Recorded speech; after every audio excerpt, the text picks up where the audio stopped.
Hello friends, હું મરી પઢિયાર તમારું સ્વાગત કરું છું મારી કાઠિયાવાડી કુકિંગ ચેનલમાં। આજે આપણે બનાવવાના છે ફરાળી રેસીપી। તો ફ્રેન્ડ્સ, ઉપવાસમાં ખવાય એવો ટેસ્ટી મસાલો સામો આજે આપણે બનાવવાના છે।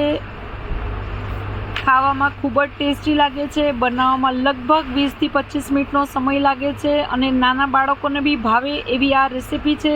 તો આપણે ઇન્ગ્રીડિયન્ટ્સ એના ચેક કરી લઈએ। તો 1 વાટકો સામો છે, મેં 3 બટેટા લીધા છે, વઘાર માટે જીરું છે, સ્વાદ પ્રમાણે મીઠું છે, 4 થી 5 મોળા ભાવનગરી મરચાં લીધા છે મોટા, લીમડો લીધો છે, 1 ટમાટર લીધું છે અને જે સામો છે એને આપણે ધોઈને પલાળીને રાખવાનો છે। તો સામો ધોયા પહેલાં સાફ કરવાનો છે અને એના પછી વ્યવસ્થિત ધોઈ 2 પાણીથી એને પલાળી રાખવાનો છે। સામો પલળે ત્યાં સુધી આપણે ટમાટર અને બટેટા કટ કરવાના છે। મરચાં, ટમાટર અને બટેટા ત્રણેય વસ્તુ કટ કરવાની છે। બટેટા ધોઈને લેવાના છે।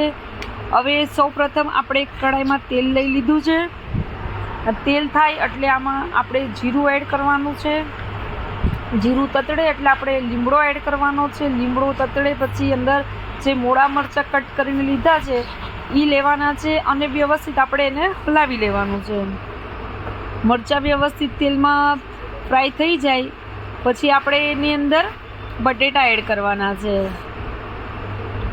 બટેટા ધોઈને લીધા છે અને બટેટાના નાના પીસ કરવાના છે, કેમ કે મોટા ટુકડા કરશું તો બટેટા ચડશે નહીં, એટલે આપણે બટેટાના નાના ટુકડા કરવાના છે।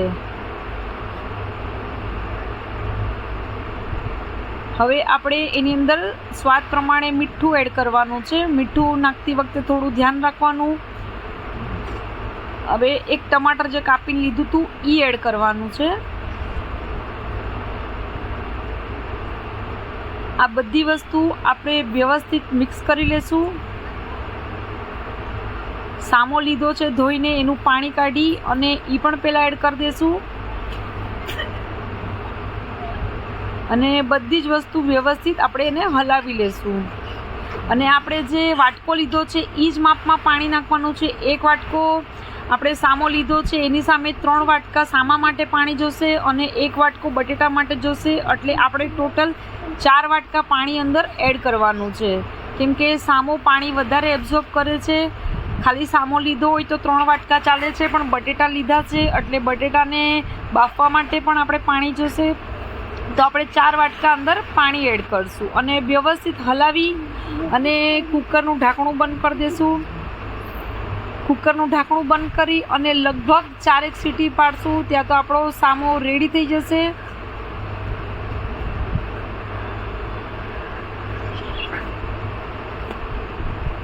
આપણી 4 સીટી ફ્રેન્ડ્સ પડી ગઈ છે।